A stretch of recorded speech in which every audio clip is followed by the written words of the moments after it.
Welcome, Blue Believers, to another episode of the Stamford Sync, where we sync up with everything at Chelsea FC. I am your host, Matt, and today we are going to talk about Jadon Sancho again. And if you enjoy the content and you want to see me make some more, please do me the distinct honour of liking, sharing, subscribing, or just roast me in the comments, whatever gets you through your day. Being a content creator is difficult. I've basically only just started and I'm already learning that you can spend ages making a video and fleshing out one of your opinions, and then something will happen in the news that says, no, you were wrong. Now you've got to do another one straight away. Otherwise, you're not part of the thing. It's like, okay, let's go. So Chelsea have opted against taking Jadon Sancho. We had the option to buy him for 25 mil because we finished above 14th place in the Premier League, which I still maintain was excellent negotiating. But no, we are going to instead take the 5 mil hit and send Jadon Sancho back to Man United. This is a good thing and a bad thing, right? It's kind of 6 of one, half a dozen of the other. Jadon Sancho did not tear up trees at Chelsea. He played important parts in games and was a admirable squad player, but he was never able to lock down the position. And with someone of Jadon Sancho's supposed talent and his age, you would kind of have expected him to come in and make that position his own. You know, throughout the season, we spent a lot of time playing Neto out there at the beginning and then Madueke there later towards the end. So evidently we weren't happy with the left wing situation. And we want a right footer, right? We really want a right footer. You know, there's a lot of talk about Jamie Gittins. I've got a video coming out later today talking about transfer stuff, and, you know, Jamie Gittins is obviously part of that. There's links with Rodrigo, Nico Williams, all these other guys. Rodrigo apparently also is a no, although not hugely surprised on that just because of the money that would have been involved in the situation. And also, as I haven't mentioned before, there's that option of Nicholas Jackson, isn't there? Nicholas Jackson may well find himself occupying that space a bit more in the upcoming season. So it's a shame Jadon Sancho gave us that absolutely wonderful goal in the Conference League final, and we will all be really appreciative of him for that. Not to the same level, but it's kind of like when Kai Havertz scored the Champions League goal, wasn't it? It was not indicative of how he's played and how he's contributed to the team throughout the whole season, but we were all really happy for him to score that goal. Obviously, Jadon Sancho's was not a winning goal or anything. It was just an absolute screamer. But the fact is, he couldn't do that consistently throughout the season. Consistency is such a huge part of what knits a team together. You know, Moises Caicedo is the same player whenever he gets on the pitch. Cucurella is the same player whenever he gets on the pitch. Cole Palmer, not so much, but obviously we're hoping he can get, because he was consistent for a long time and, you know, he's gone through this period. But like I say, man, consistency, really, really, really important. So, Jadon Sancho, I mean, I guess I was kind of figuring in the other videos that I've made, my assessment was that we would probably buy Jadon Sancho to sell him, because Blueco are all about money. We love a deal, we love a bargain, and it did seem to be both of those things, because I do think, like, I'd be really surprised, for instance, if Man United sold Jadon Sancho for 25 mil.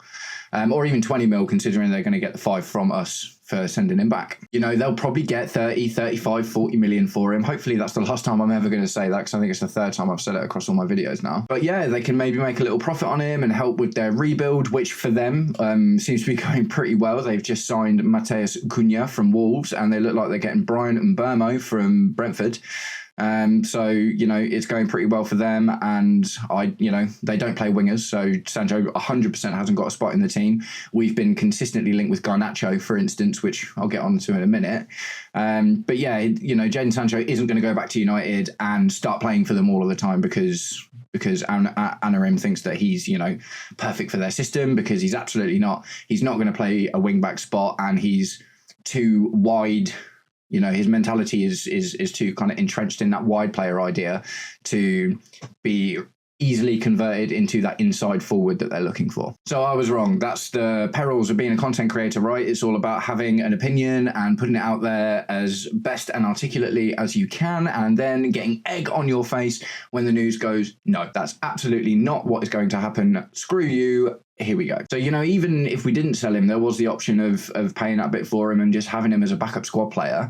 I guess what that says is, especially with the other news that I'm also going to talk about in the video that's coming out later today, with a couple of other players vis-a-vis Madueke also maybe being on the way out. Maybe we buy 2 left wingers, or maybe that does just kind of cement that we're going to buy another striker and Jackson is going to get tested out on that left wing spot. So are the left wingers that we've been linked to, right? Because not only now do we not have Sancho, we've actually got no one. Tyreek George isn't ready. He needs a loan. It's definitely, 100%. He's made amazing progress at the club this year, but it is too much too soon to throw him into that left wing spot when we've just got Champions League back. We finished 4th and the expectations have gone up massively, right? The expectations are huge now. We need players that are going to come in and make that spot their own. It needs to be no more like, maybe we'll just play this guy over there because, he's left-footed, but whatever, ostensibly for the way that Maresca wants to play, we need a right-footed left winger.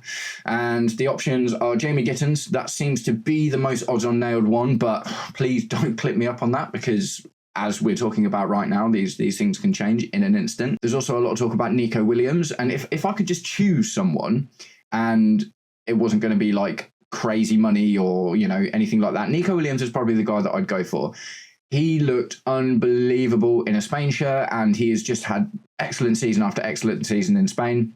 He looks so good. He fits the profile of being a young player. But the word on the street is that he wants like 350 grand a week. Do you know what I mean? He wants serious money, and we're just not going to do that. Do you know what I mean? We're not going to get a 22-year-old and pay them 300 grand a week. Those days are over, which ultimately I'm happy about. I don't really want us to do that anymore because it generally causes far more problems than it solves. You've only got to look at our sell list at the moment and seeing players like Ben Chilwell and Raheem Sterling and these guys that are on these huge wages that we are really going to struggle to shift. If we buy a 22-year-old and put him on a 7-year contract or a 1 million-year contract, because that's what we do now, and he stinks the joint out or he just doesn't, not even that, if he just doesn't live up to expectations, right? If we get another Jadon Sancho, imagine getting another player that gives us exactly the same stuff as we've got with Jadon Sancho, but we paid 80 million for him and they're costing us 300 grand a week.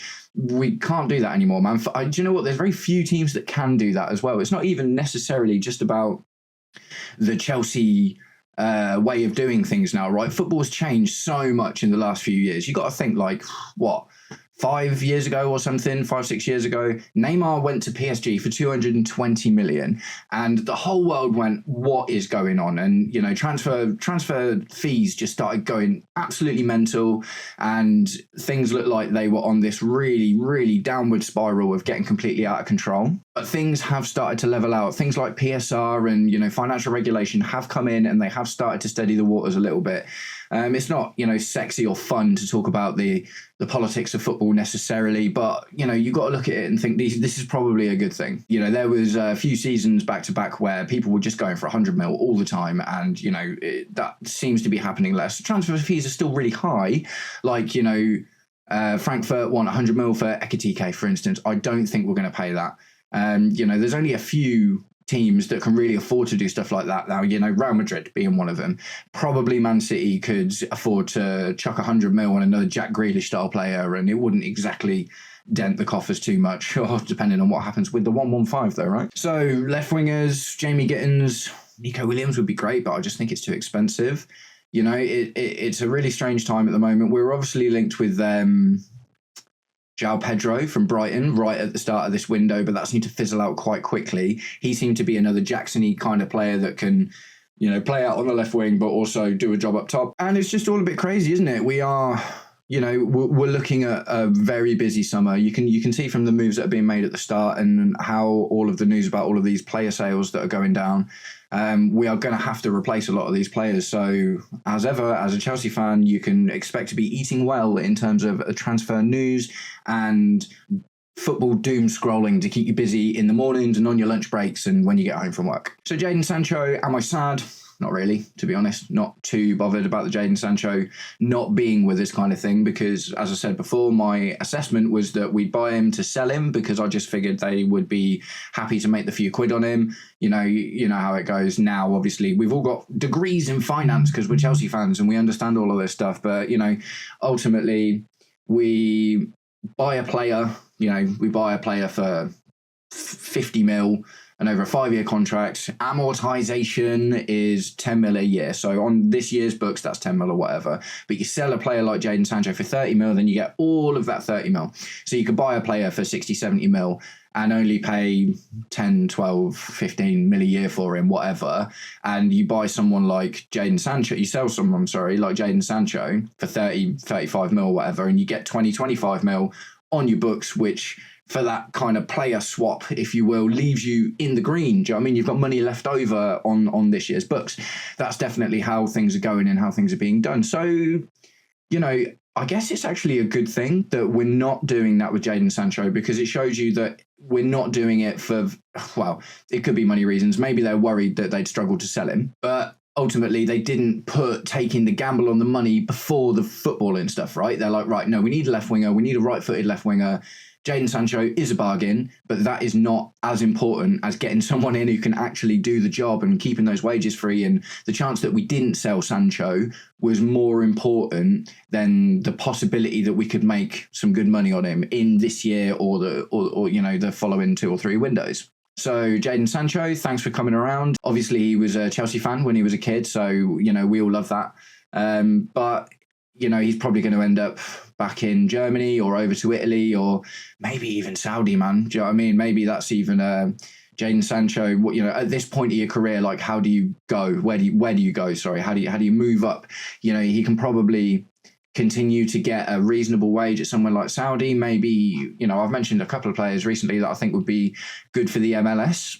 Jadon Sancho is another one of those. I think they'd love him over there. I think he's probably cut above a lot of the kind of general players that they've got, and America's a cool place to live, you know, if you're a young English guy. So that's it. Jadon Sancho out. We are going to take the hit. We're going to pay 5 million, which, like I said, is good because, you know, it shows that we are putting the footballing project before the financial project, which is a rare occasion in the last few years. That's absolutely true. And hopefully we move quickly to bring someone in, right? If anything, I think this, you know, really advances. You know, we're in talks with Jamie Gittins at the moment, and no official bid has been made, but it's probably not long before we start hearing either in the next few days. It's either going to be right, the bid's been made, or the talks are off. Do you know what I mean? You know, things will start moving quickly now.